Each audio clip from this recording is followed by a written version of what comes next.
राहुल गांधी, राहुल गांधी, राहुल गांधी, राम सोनिया राम गांधी, जपते, सोनिया गांधी, सोनिया गांधी। राम राम राम तो सुन ली। मुक्ति मिल जाती।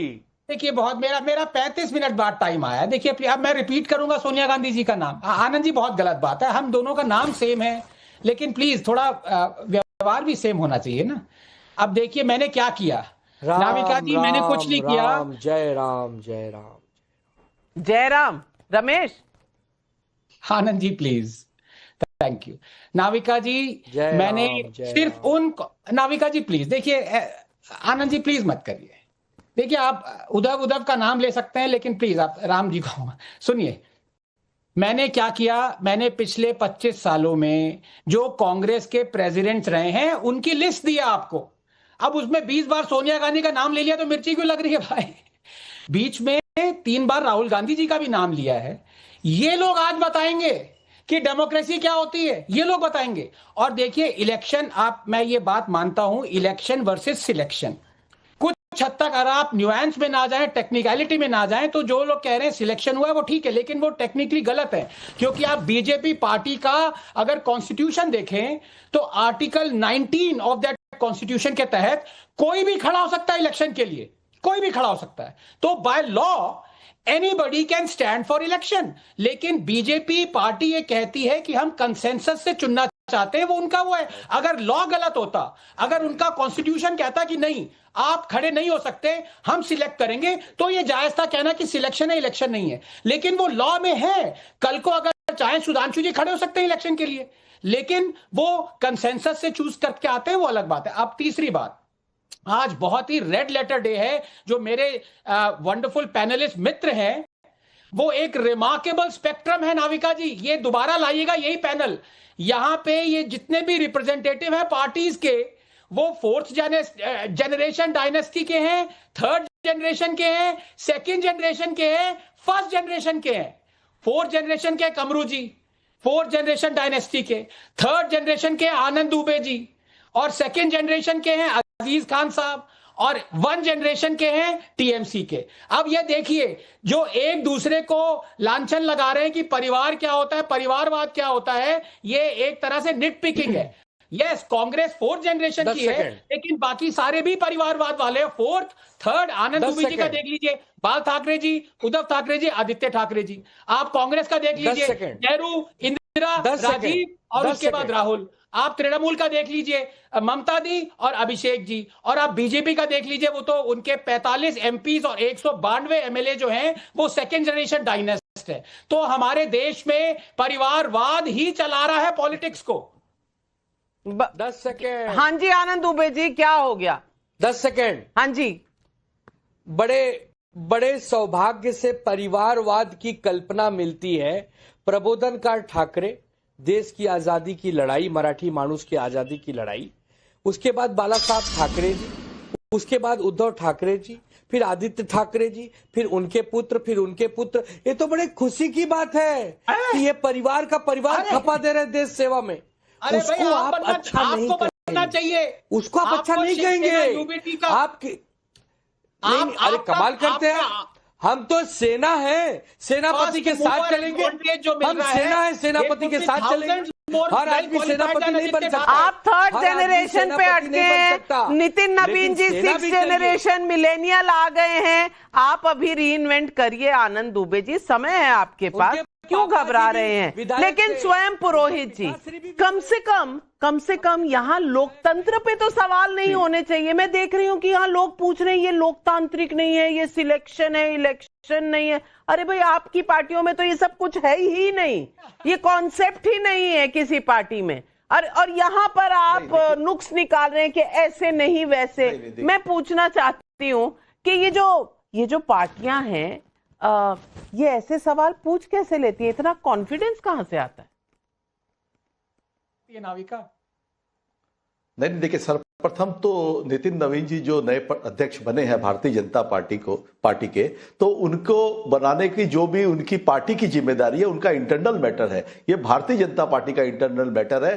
वो विश्व की सबसे बड़ी मिस कॉल पार्टी है, ब्रह्मांड की, मैं विश्व की ब्रह्मांड की बोल सकता हूं कि भारतीय जनता पार्टी के लोग जो है वो लोग आज खुश है बॉस और एम्प्लॉयमेंट की प्रणाली से।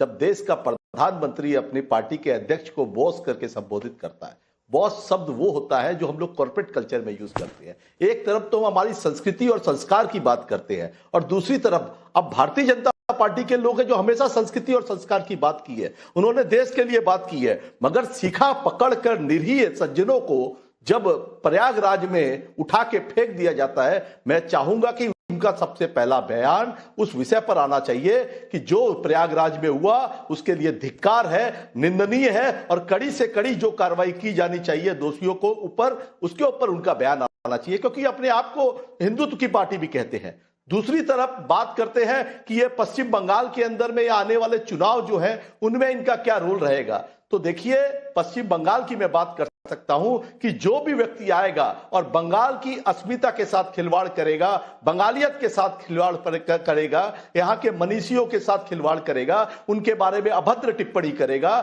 कभी बंकिम दा बोलना या कभी ईश्वर चंद्र विद्यासागर की मूर्ति तोड़ना, राजा राम मोहन राय को अंग्रेजों का एजेंट बोलना, अगर ऐसी अभद्रता की जाएगी बंगाल के साथ तो इनकी सीटें बंगाल में 50 से ज्यादा भी 50 तक भी नहीं आनी है। तो इनका खाता बंगाल में इतना ही है।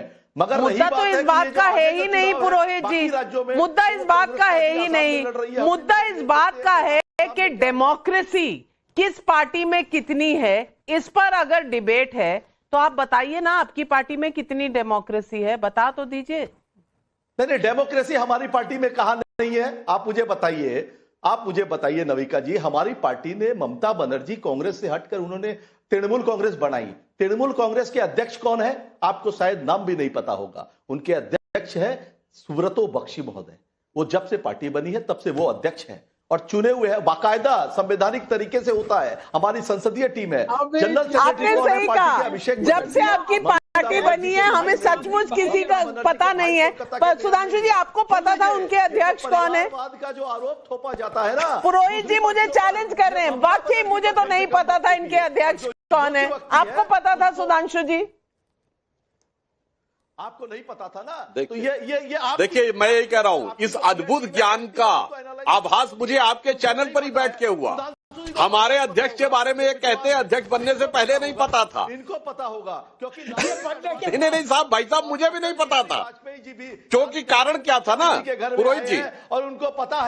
पुरोहित जी सुनिए तो भाई साहब, वो इसलिए मुझे नहीं पता था कि हमारे अध्यक्ष की फोटो प्रधानमंत्री के साथ हर पोस्टर बैनर पे होती है, मगर तृणमूल कांग्रेस के पोस्टर बैनर पे मैंने कभी उनका फोटो नाम नहीं देखा। और इस समय तो अभिषेक बनर्जी जी, ममता बनर्जी जी का देखता हूं, तो अब मुझे कैसे पता लगेगा भाई साहब? इसीलिए मैं कह रहा हूं, इसके लिए तो आपको सीक्रेट है, ऑफिशियल सीक्रेट एक्ट के तहत उसको छुपा के रखा गया। हाँ, अध्यक्ष का चुनाव कार्यकर्ता करते हैं। आपने सरदार पटेल और नेहरू को लड़वाया। भाई साहब, आपने टर्न पे बोली, आपने इतना अच्छा, मैं सारे फेडर्स डाउन कर रही हूँ सुधांशु जी, जवाब का संवर्धन होने दीजिए। नाविका जी, देखिए ऐसा है कि हमारे यहाँ अध्यक्ष कार्यकर्ता चुनते हैं, पर इनके यहां तो बाय डिवाइन ग्रेस चुना जाता है। आप कहेंगे डिवाइन ग्रेस कैसे? क्योंकि ऐसा है, जो कहां पैदा होगा ये तो भगवान तय करते हैं, तो इनके यहां तो पैदा होने से तय हो जाता है। अमुक परिवार में पैदा हुआ, बस यही होगा जाके आगे पार्टी का अध्यक्ष। याद है जब प्रियंका जी का बेटा पैदा हुआ तो उन्होंने सब कहने लगते भावी प्रधानमंत्री पैदा होगा। तो भाई साहब, हम तो कार्यकर्ता हैं, आम हैं। आप तो दैवीय व्यवस्था से लेके आते हैं अपना अध्यक्ष, मगर ये दैवीय कृपा कब दैवीय प्रकोप बन जाती है, ये कांग्रेस से देखना चाहिए। और लास्ट में कहूंगा, आनंद रंगनाथन जी ने एक बड़ी अच्छी बात कही, जेन जी किसे कहते हैं? जो 21st सेंचुरी में जिसने अपना होश संभाला हो। 21वीं सदी का पहला सूरज उगा 2001 1 जनवरी को, तब से अब तक इस जेन जी ने क्या देखा है? कांग्रेस के अध्यक्ष सिर्फ सोनिया जी और राहुल जी, और अगर मोदी जी नहीं होते तो खड़गे जी अध्यक्ष नहीं बनते, और उनको भी बेचारों को हाई कमान कहना पड़ रहा है। मगर हमारे यहां सुनिए कान खोल के, जेन जी ने कितने अध्यक्ष देखे हैं? जब 2001 में जेना कृष्णमूर्ति, उसके बाद हमारे वेंकैया नायडू जी, उसके बाद आडवाणी जी, उसके बाद राजनाथ सिंह जी, उसके बाद नितिन गडकरी जी, उसके बाद फिर राजनाथ सिंह जी, फिर अमित शाह जी, फिर जेपी नड्डा जी, अब नितिन नवीन जी। ये होती है पार्टी जो कार्यकर्ताओं से खड़ी होती है। For more of such videos, do like, share and subscribe to ET Now Swadesh.